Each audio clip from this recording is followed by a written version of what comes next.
Halo Kak, Assalamualaikum. Kembali lagi dengan saya Tukang Partus.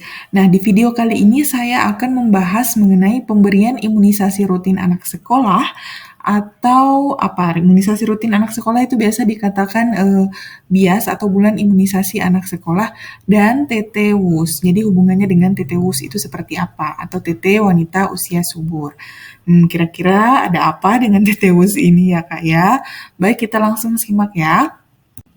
Nah, pemberian imunisasi pada anak sekolah dasar atau biasa disebut dengan BIAS, bulan imunisasi anak sekolah, adalah pemberian imunisasi lanjutan yang bertujuan untuk mempertahankan eliminasi tetanus neonatorum, pengendalian penyakit difteri dan penyakit campak dalam jangka panjang melalui imunisasi DT, TT, campak pada anak sekolah.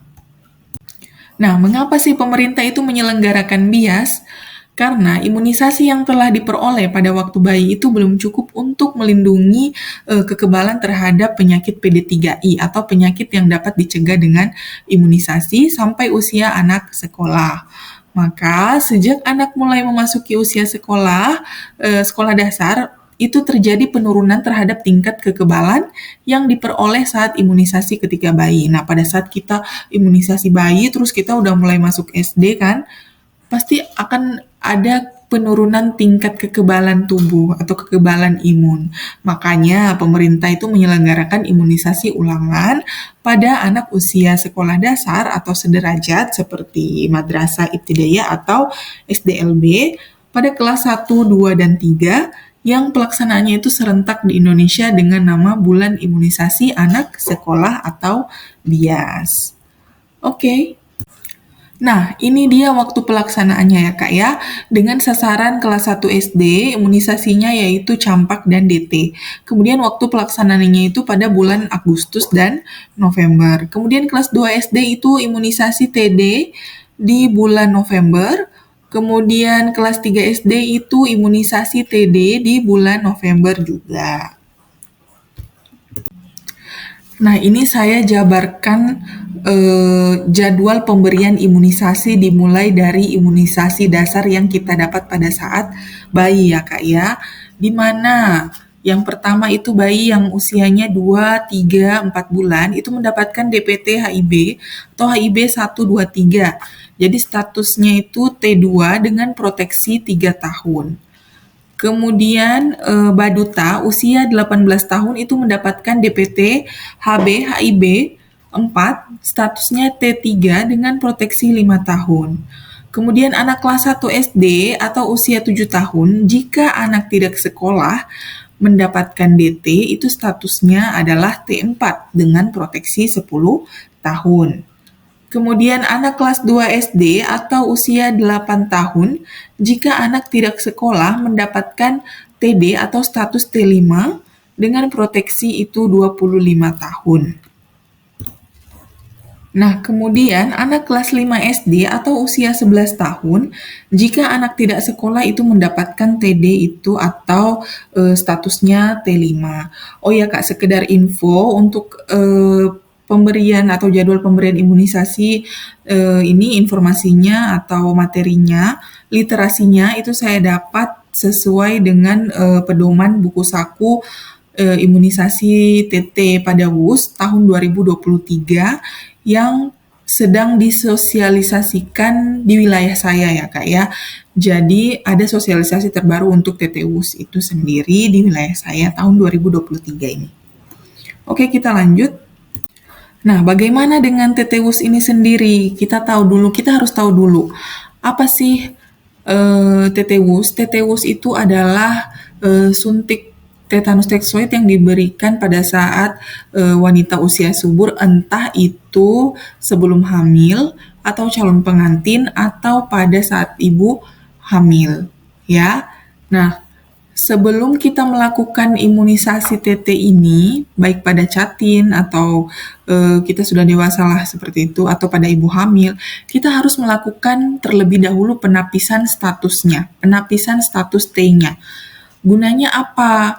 Bertujuan untuk mengetahui status T-nya sebelumnya dan masa perlindungan yang telah diperoleh.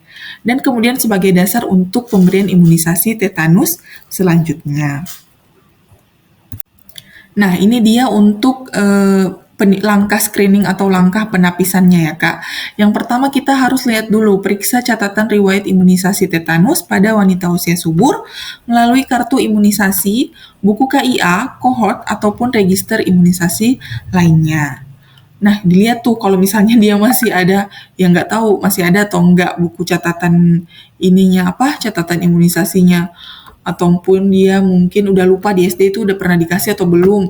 Ya mana ada yang ingat ya Kak, apalagi kalau misalnya dari bayi, seperti itulah ya Kak ya. Kemudian kita tanyakan riwayat imunisasi apabila wanita usia subur tidak memiliki catatan riwayat. Pertanyaannya itu bisa dimulai dengan riwayat imunisasi saat bayi, baduta, usia sekolah, catin, dan saat kehamilan sebelumnya. Nah ini tergantung dari pasiennya Kak, ditanya kira-kira bayi udah pernah ditete atau belum, atau enggak sekolah lalu pernah disuntik apa enggak di lengannya, seperti itu. Kemudian kalau misalnya dia mau hamil anak pertama, waktu catin itu pernah ditete apa enggak. Kemudian kalau misalnya dia udah hamil anak kedua, ditanya juga hamil pertama udah ditete atau belum, seperti itu. Harus ditanyakan ya Kak ya, screeningnya, penapisannya.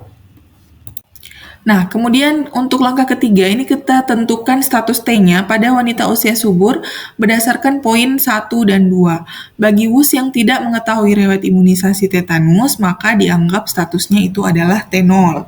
Nah, jika WUS menyatakan pernah mendapatkan suntikan tetanus pada waktu bayi sampai dengan usia sekolah namun tidak mengingat jumlah dan interval minimal, maka akan dianggap T1 ya Kak ya. Nah, ini dia untuk form penapisannya ya Kak ya, form penapisan status T-nya. Nah, di sini sudah jelas riwayat bayi dan badutanya gimana, pernah diimunisasi TT apa belum, kemudian kesimpulannya dia T berapa, seperti itu. Ini juga ada disebutkan nih riwayat biasnya di kelas 1 SD, 2 SD, 3 SD, kayak gitu kan. Ditanya pernah TT apa belum, nanti disimpulkan status imunisasinya, begitu ya.